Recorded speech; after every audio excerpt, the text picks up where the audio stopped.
Killing Cupid. Book by Mark Edwards and Louise Voss. Prologue. Alex. It was the sound of Kathy's body hitting the concrete that kept me awake at night afterwards. It was like a hard-boiled egg dropped from a great height onto a wooden floor. A muffled thud, something splintering, a crack. And then the great silence that followed. From my position up on the fire escape, I couldn't see her. The moon had slipped behind a cloud. I peered down at the black shapes, thought I saw something dart over the back wall, a cat, a small fox. And that fleeing creature woke me from my stunned state and made me move. There was only one thing to do. Panic.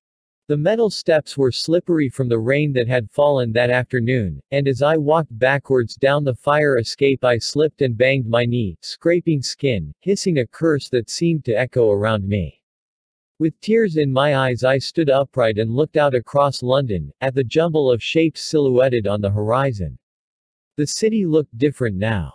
More dangerous. Another secret, mine, my latest, crawled through the city and joined the millions that hid in London's nooks and basements and hearts.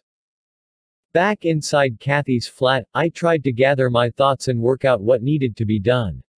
Had I left fingerprints? What had I touched? I'd come in from the pub, stood by the window, taken the beer that my temporary friend had handed me, chilled and cracked open, a wisp rising from its neck. There was the bottle, standing on the table by the window. I picked it up and took it with me, tucking it into my jacket pocket. Had I touched anything else? Had I? My thoughts were drowned out by the rush of fear. I had to get out.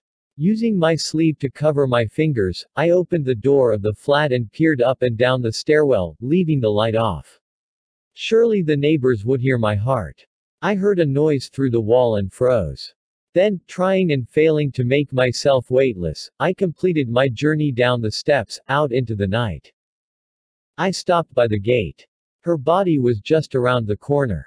If I took a few steps to the right, I might see it. Shit, how did I know it was actually a body? She might have survived the fall. It was possible. She could be merely paralyzed.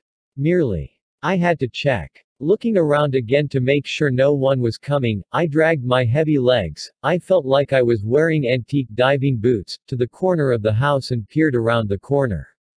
I could see her on the floor, a dark shape, unmoving, about 12 feet away. There were no sounds, no whimpering, no labored breathing, sounds that would have told me she was still alive. Though she could be unconscious. I mean, Jesus, if she was still alive, of course she'd be unconscious. I crept closer, and as I did, the security lights came on, lighting up the whole world, pointing a blazing finger at me. Here's Alex, everyone. Over here. I jumped backwards, banging into the wall, stumbling and almost falling. But as I spun away I saw all I needed to see, her head cast at an unnatural angle, neck broken, it was unmistakable, and her eyes, open, staring. Right at me. My stomach lurched, and I fought it. That would be the worst thing I could do, splattering my dinner and DNA all over the yard. I turned and walked, head down, eyes half closed, thinking if I can't see anyone else they won't see me, and made my way out onto the pavement and along the street. I forced myself not to run, though I was desperate to, wanting more than anything else to flee, to sprint, to put as much distance as possible between me and that dead woman. But I could imagine some curtain twitcher spying this man running from the scene, a man that police wanted to help them with their inquiries.